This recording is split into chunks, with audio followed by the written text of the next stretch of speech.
এই সামনে কিন্তু আমরা দেখতে পাচ্ছি। আসসালামু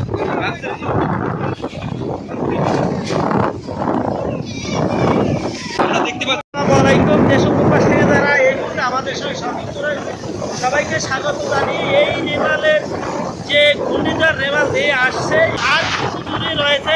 আমরা যেটা জানতে পেরেছি যে উত্তর এবং পশ্চিম দিকে এগিয়ে আসছে ঘূর্ণিঝড় রেমাল। এই ঘূর্ণিঝড় রেমাল সন্ধ্যা নাগাদ আসতে পড়তে পারে এই যে পাথরঘাটা উপকূলীয় অঞ্চলে। এই বর্তমানে 10 নম্বর মহাবিপদ সংকেত ঘোষণা করা হয়েছে এবং স্থানীয় যারা বাসিন্দারা রয়েছেন তাদেরকে আশ্রয় নেওয়ার জন্য প্রশাসনের পক্ষ থেকে জোর দাবি জানানো হয়েছে এবং যারা সমুদ্রে ছিল ট্রলার সেই সমুদ্রের ট্রলারকে আসার জন্য অনুরোধ করা হয়েছে।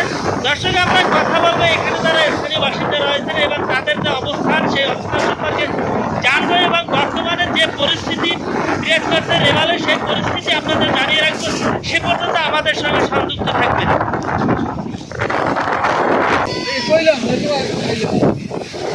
এই যে আমরা 10 মিনিট আগে ওখানে দেখছি এই গাছগুলো দাঁড়িয়ে রয়েছিল কিন্তু আমরা এখানে দেখছি আমরা কিন্তু লাইভের মাধ্যমে দেখার চেষ্টা করছি এই একটু আগে আছে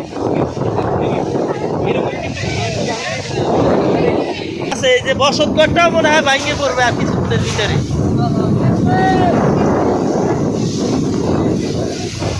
দেখাচ্ছি এবং এই উপকূলকে 10 নম্বর বিপদ সংকেত দেখতে বলা হয়েছে এবং বর্তমানে কিন্তু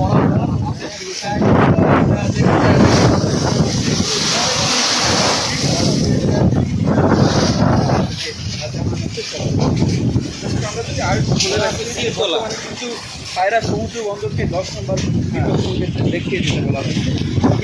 এই বিষয়গুলো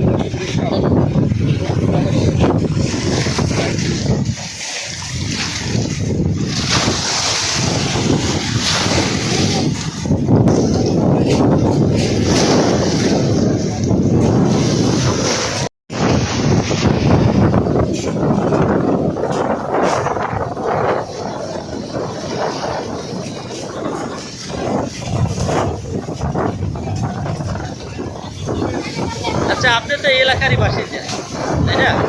রেমাল সম্পর্কে আপনার কোনো ধারণা আছে যে বর্তমানে যে রেমালের সতর্ক সংকেত কত নাম্বার করে সে সম্পর্কে আপনি জানেন?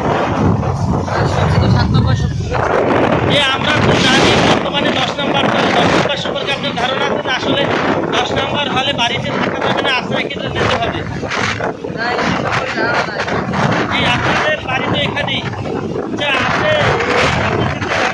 আপনাদের দাবিটা যে সরকার এখানে কি কি পদক্ষেপ নিলে বাঙ্গল রোধ করা যাবে? বেরিবার এবং যদি ব্লক দেওয়া হয়, নদীতে ব্লক ফেলানো হয়, তাহলে এই বাঙ্গল থেকে রক্ষা পাওয়া সম্ভব।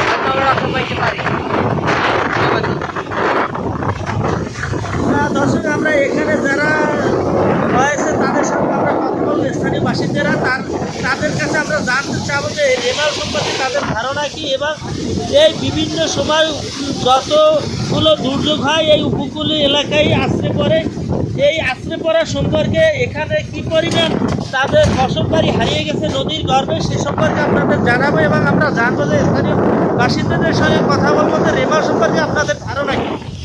রেমাল সম্পর্কে আপনাদের কোনো ধারণা আছে আসলে কত নাম্বার এবং কি পরিমাণ আশ্রয় পড়তে পারে বা আপনারা কি পরিমাণ ক্ষতির ভিতরে আছেন?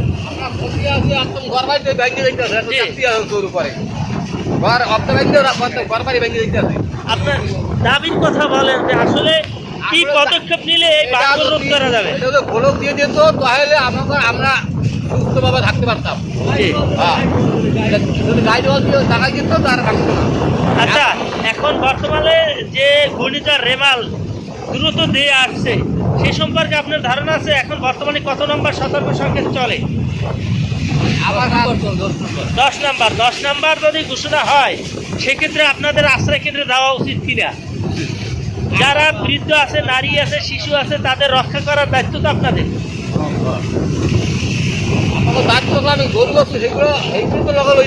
জি জি, গবাদি পশু তো নিতে হবে।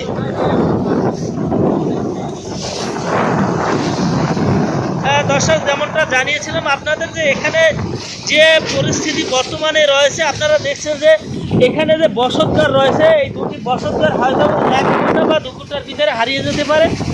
সেই বিষে আপনাদের এর আগে আমরা লাইভে দেখতেছিলাম যে কী পরিমাণ এখানে ভাঙছে বা নদীর গর্ভে হারিয়ে যাচ্ছে। এই যে নারিকেল গাছ দেখা যাচ্ছে অথবা এটা নারিকেল গাছ দেখা যাচ্ছে, যে নারিকেল গাছ